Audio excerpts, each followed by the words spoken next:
Good. Okay. Good evening. I would like to call to order this Monday, June 23rd, 2025 meeting of the East Hampton Board of Education. If you would please rise and join me in the pledge. Pledge allegiance to the flag of the United States of America and to the republic for which it stands, one nation, under God, indivisible, with liberty and justice for all. It is the mission of the East Hampton Public Schools to partner with our families and community to prepare confident, compassionate, and collaborative learners who navigate a complex global society. I would like to make a motion to add agenda item 6.4, approval of the primary mental health grant. Second. Motion and second. Any discussion? All those in favor? Aye. Aye.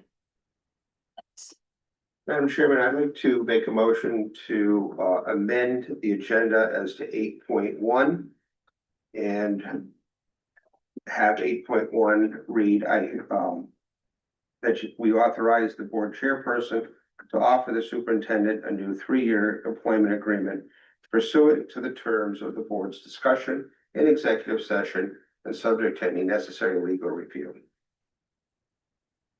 Motion, do I have a second? A second. Thank you. Any discussion? Hearing none. All those in favor? Aye. Thank you. All right, we have the minutes from the June 9th, 2025 Board of Education meeting. Is there a motion to approve? So moved. I make that motion. Okay, motion and a second. Any discussion? All those in favor? Aye. Aye. Thank you. All right, number 5, unfinished business, review of recommended Board of Education policy 5131.911, site school. Barbara. As mentioned before, this replaces the current policy 100%.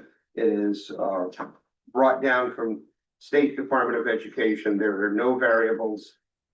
There is nothing at the local level that we change. So it's either an accept or don't accept. And if you don't accept, then you get in trouble. So. Okay, with that said, is there a motion? So moved. Thank you. Second. Second. Okay, motion second. Any discussion? Hearing none. All those in favor? I want to thank the board for that because that was a significant legislative change for us. And I do want to give credit to the person sitting next to me here who serves as our district's safe school climate coordinator. And there's a lot of work that needs to be done with administrative trainings, moving forward with all of it. That's already begun. There's a lot of work that's happening at each of the schools to move in this direction. And this is a legislative mandate. So this was something that we have had what I believe to be a very strong safe school climate procedure set up in the district. Mary having been a significant part of all of that. And this shift itself is one that is going to take time for us to adapt to. But I do want to thank you for that because I know that a lot of time and effort has gone into it on her part as well as the administrative team in getting that ready for the upcoming school year. Oh, perhaps one more comment is due then. I'd like to send my heartfelt thanks to the state for another policy that's going to create more work and more costs. That's not funded. Thank you, state. Unfunded. Very true. All right. Moving on, we have some new business this evening. The first is to approve our unaffiliated salary increases for the 2025-2026 school year. So moved. Motion. Second. And a second. Is there any discussion? Hearing none. Where are the increases here? So Yep, there- they're in the packet. They were in the packet. I believe you received them. Just here. Okay. Yep. Yep, they are. So go toward the end of your packet. They're beyond the policy work and the nutrition services This right update. here? You, No. that's the calendar. It's before that. Manager's director. Go before that, please before that. That's it. Here.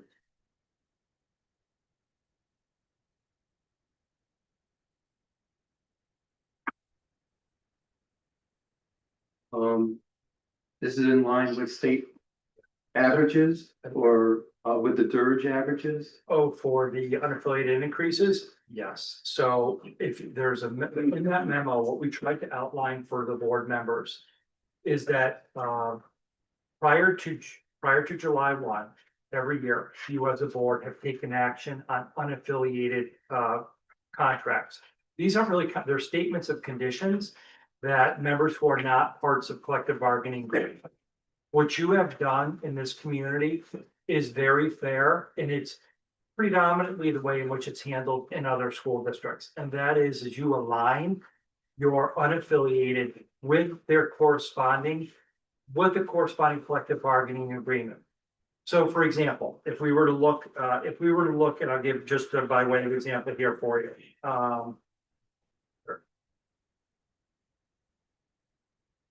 If we were to look at your director of town for facilities, technology, systems of integration specialist, all the ones you see point at 2.75 in all of your non-certified collective bargaining agreements, it was 2.75 this time, okay? So these all align with what that is. When you look at the high school athletic supervisor, that actually has coincided with the teacher EHE collective bargaining agreement and where those increases would be related to that.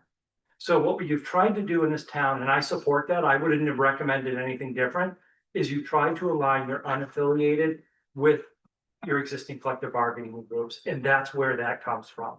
These aren't numbers. The only one that I'll take some ownership and discuss with you is when we met for some security conversations earlier in the year, as we were entering into budget season and even during the budget season, we had talked about the amounts that we were paying for our armed security, which is a very small fee. We talked about it as a board.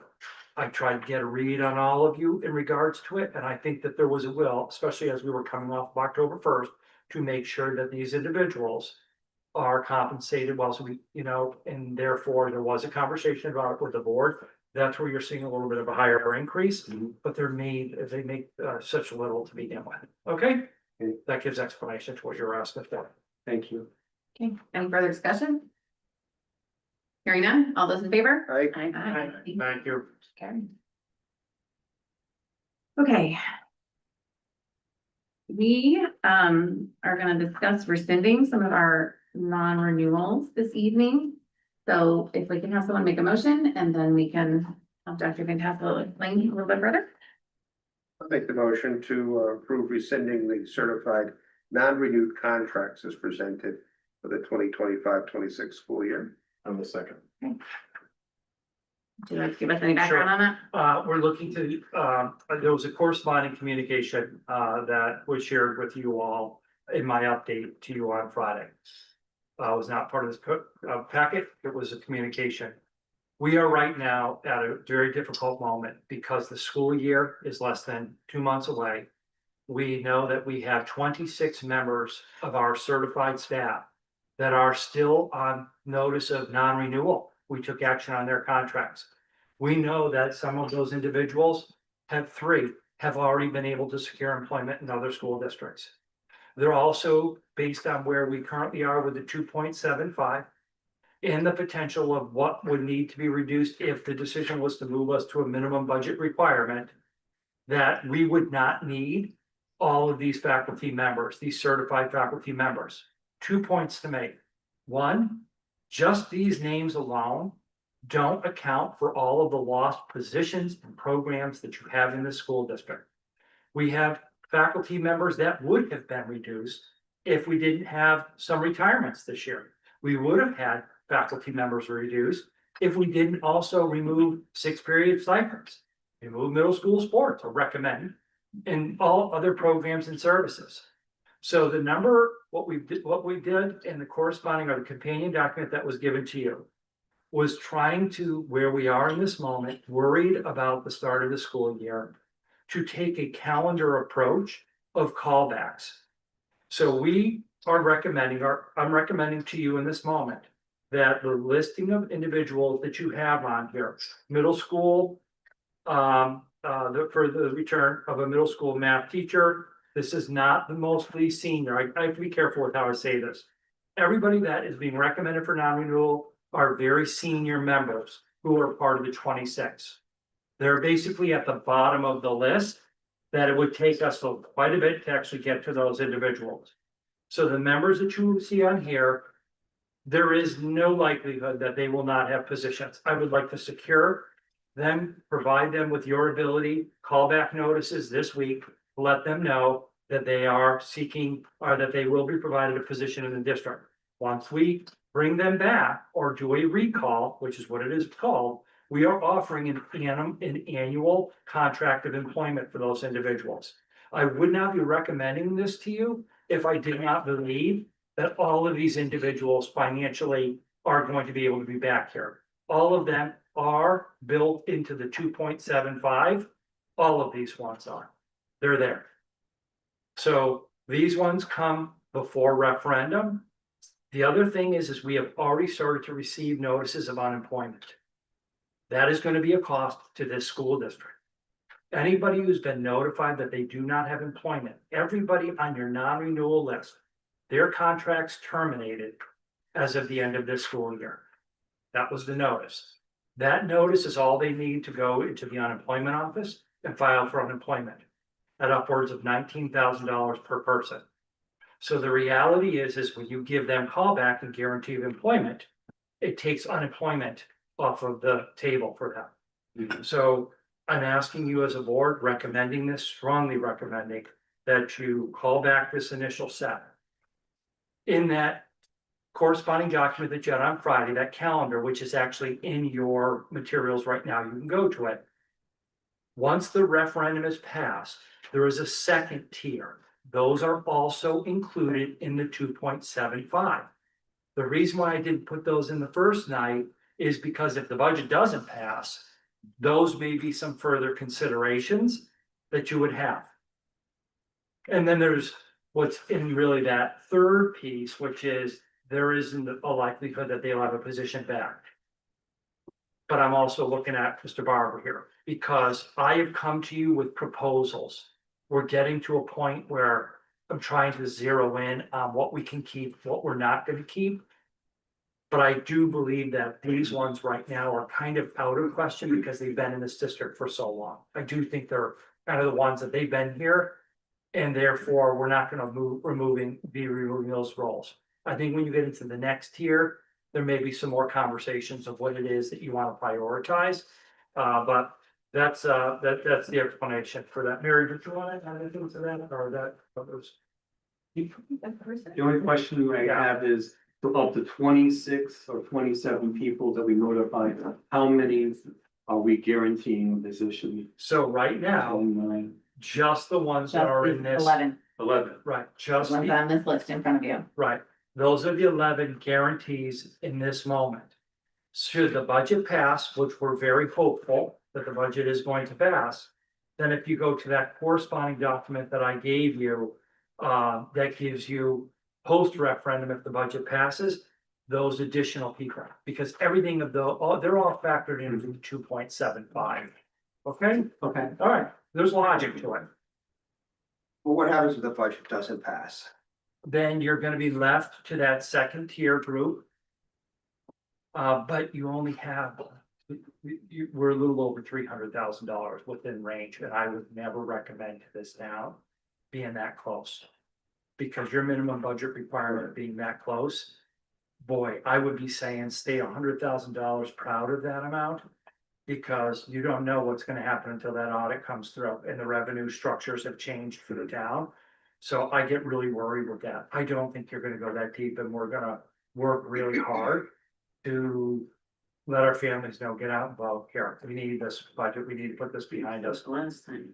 But we need to commit. I know that I just feel like we really want to commit on these people. We're getting to the end of now when they're gonna be out there seeking out employment, being offered jobs. They're extremely marketable.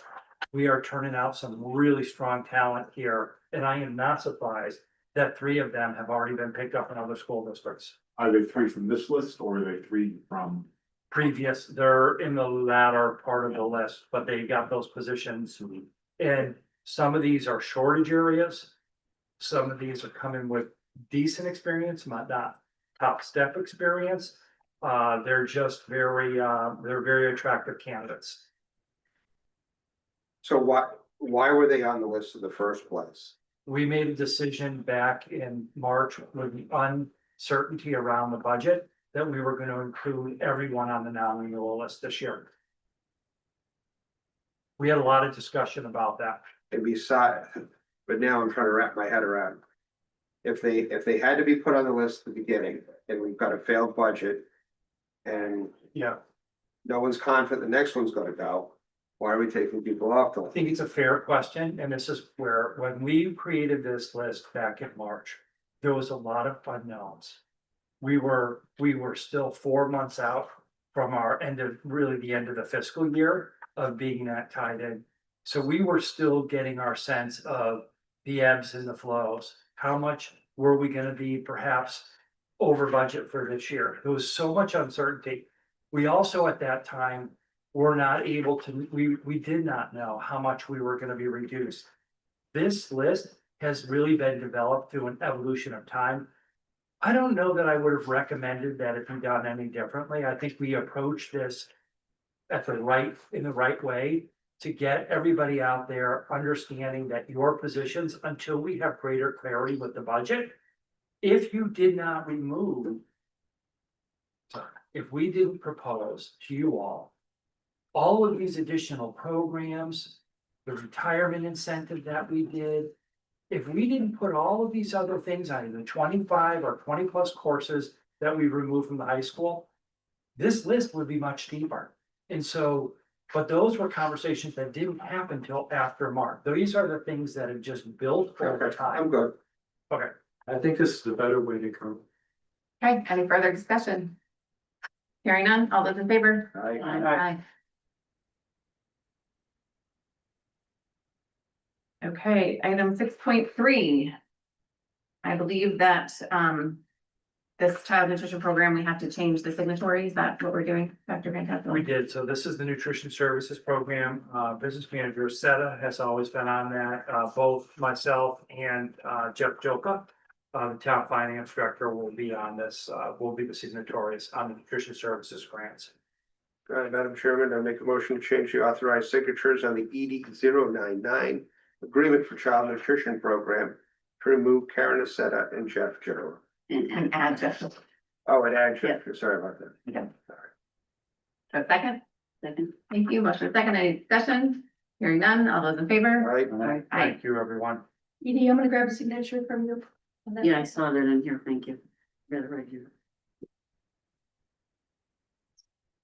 Okay, item 6.4. This is what we have added into the agenda to approve the primary mental health grant for 2025-26. $20,000, 33 years of running this special friend program. It covers the cost of a social worker as well as 2 positions, these wonderful child associates who have done marvelous work through the years to do it. It's a program offered for K-3 students. It provides mental health supports, but also social emotional sports in many other ways. It is just something that this district has had for many, many years in the past. It's been something, I remember being here many years ago and actually having this be presented to the board. One of the pieces of information that did come over, there were 68 students who were served by this program this year. So with that being said, we didn't know that the due date was right now. Lauren Kasparowski quickly emailed us and said, we gotta get this on June 30th. I would love to be able to have her come and share with you this special friend program at a later date to the board, but it's a wonderful it's a grant program, and we wouldn't want the district to be without it. I'd like to make a motion to approve the primary mental health grant for 2025-26. Second. Motion is second. Any discussion? Hearing none. All those in favor? right. Aye. All right, I would like to move that we adjourn the regular meeting to executive session for the purposes of superintendent performance evaluation. Second. Any discussion? All those in favor? Aye.